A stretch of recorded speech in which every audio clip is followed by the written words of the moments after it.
Hello, Cynthia Ann Layton here. How to simplify so that you have enough enthusiasm to do what matters to you. What do you care about?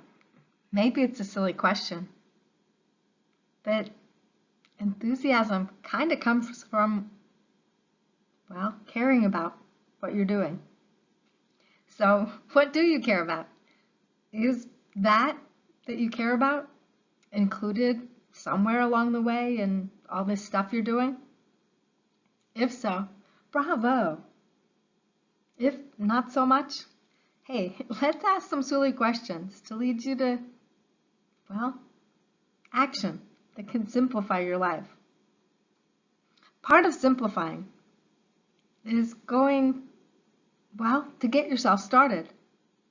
Because when you start anything, you tend to catch a bit on fire with enthusiasm.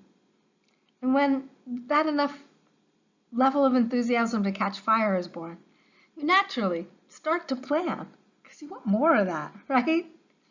Yep, plan. As in plan small steps. The importance of having some kind of steps planned can be seen most clearly when what matters to you is kind of getting run over by other stuff that, well, creeps in. Let's start with a silly way that works by asking a simple, silly question. So, if you were put on trial, as in sent to court, on trial, for doing what matters to you,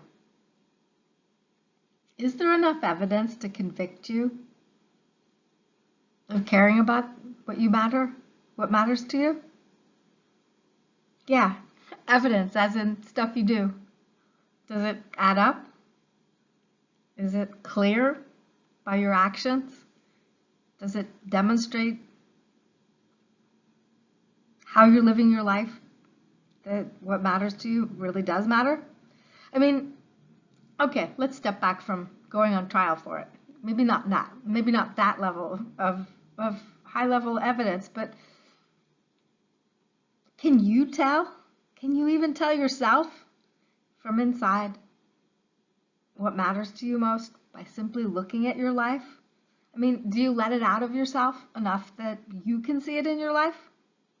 Or has the very busyness of your life and all the urgent demands of everything going on around you begun to take some kind of a toll on you? Or maybe even run over you? I mean, it's easy for stuff to creep into your life in ways that crowd out what matters to you, even to the point that there's so little time for what you see as your purpose in life and what matters to you that you can't even tell by just looking at your life that it does matter to you. And you know what? It's not your fault.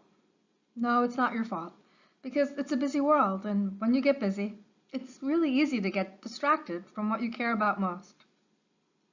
You know, it's not your fault for getting off track for the long term, because really bad stuff happens to everybody. Unfair stuff you have no control over. But you know what? It's your responsibility to get back on track. Yep, and you're going to have to do it over and over and over again. It is your responsibility, and you can do it right now. You can gently learn to stay focused on the long term by stuff you can do right now. Steps that include looking at what does matter to you. Step that, well, shows you what matters by what you fit in your life. Steps to simplify so that something small that does matter to you has space in your life so that you do it, maybe like every day. When you're ready to simplify, that's when the importance of having steps planned comes in handy, because it keeps you on track. So those are some silly questions. And indeed, it's not your fault. Bad stuff happens. But let's inject some clear evidence to your life today. Ask yourself one thing that matters to you. Choose one thing you can do to demonstrate that to yourself. Maybe exercise matters, so go for a 5-minute walk. Maybe eating good nutrients matters. Hey, yesterday I had leftover spinach that had that day's date on it, and I had garlic. I cooked them together. So I got a bit of both. I demonstrated to myself that I don't want to waste food, and it also demonstrated to myself that I can cook. I also demonstrated to myself that I needed to get garlic and spinach into me, and I did it. Never had it together before, but hey, it actually tasted pretty good. Try something. Maybe it's more along the lines of ice cream, but I mean, hey, if it's spinach, go for the spinach. And by the way, if you want more, my blog, Scott's Gifts, it's a mouthful, so I stuck it as a link into the description of this YouTube. Click on it. Thanks for being here.